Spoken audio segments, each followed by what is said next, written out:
little bit of olive oil in a nice big pan.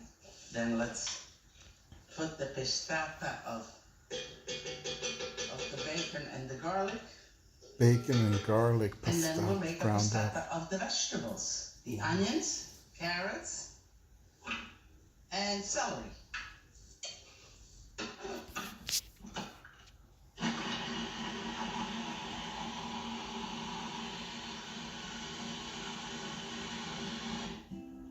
And you want the bacon to render, and you want also the garlic to cook a little bit. You don't want it to be raw in the soup, even though it'll cook as it boils away, but still, let's go in with the vegetable.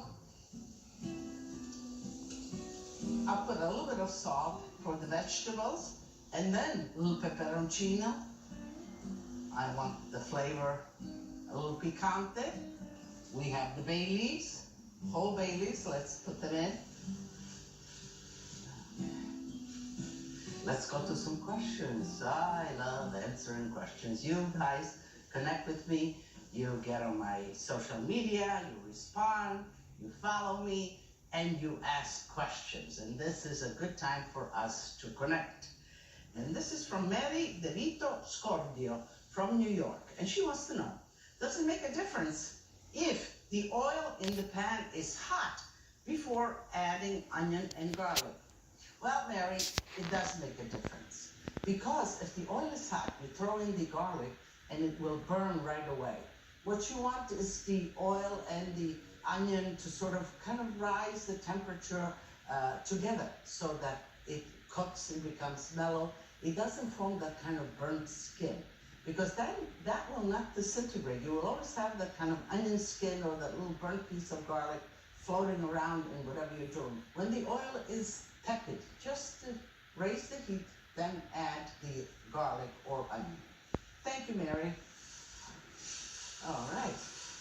This is going. Let me make a nice hot spot. And here I'll add the tomato paste. If you throw the tomato paste right into the vegetables, it doesn't get a chance to caramelize. And at this point, I'm going to add the water. And this is about 2 quarts of water. This soup takes about 6 quarts of water. And I'll get some more. But this is the time now to add the beans. And these are dry canellini beans, which I soaked in water overnight. And this just strained and put them right into the soup.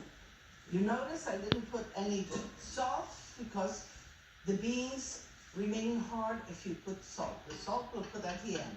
I'll get the additional quarts of water and we let this simmer for about an hour, nice and easy, until the beans get not completely cooked, because we have to add the lentils then. Celebrate like an Italian. Dress it with olive oil. To making a salad dressing, there's a formula.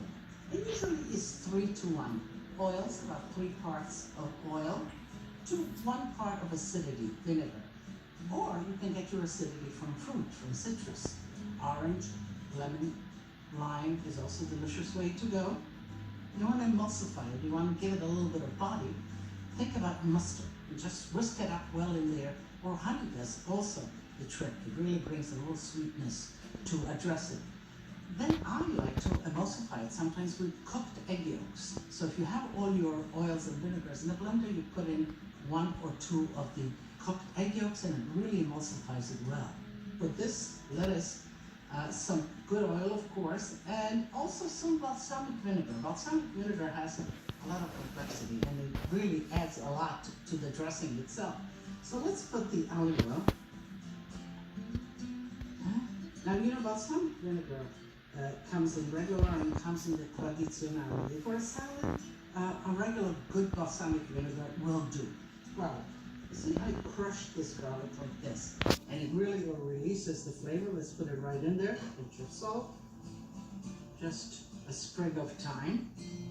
Now let's put the whole thing in there. And it's as simple as that. Seal it and just let it rest there for half an hour, and the flavors of the garlic and the thyme will really infuse your dressing. So let's check the cannellini beans. I've been cooking for 1 hour. You see how nice they look? They're just about, they're not completely cooked, but about half of the water boiled down. And now we're gonna add the lentils. Just wash the lentils and add them right in. And cabbage, shredded cabbage. This is regular cabbage. And we put another 2 quarts of water to cook all of this. Okay. Press it all down, bring it back to boil, and it'll take about a half an hour for the cabbage and the lentils to cook, and then the soup will be finished. Then we'll season it with salt, and we'll have a nice plate full of soup.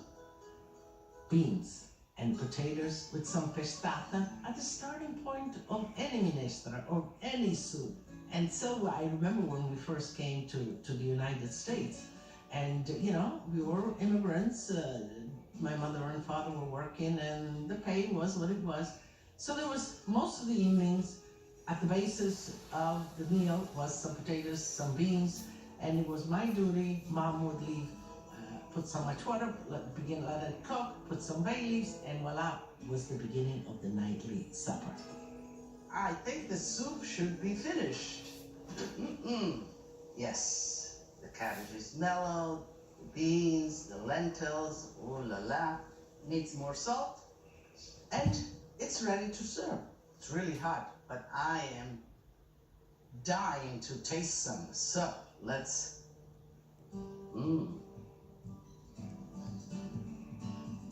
You can see how mellow it is. The beans and the lentils, all of that has sort of kind of settled down. That looks good. What would I add here? A little bit of cheese, of course. Just like that. Just a drizzle of olive oil. And I am going to taste it all. A little bit of the olive oil, the cheese, a spoonful of goodness.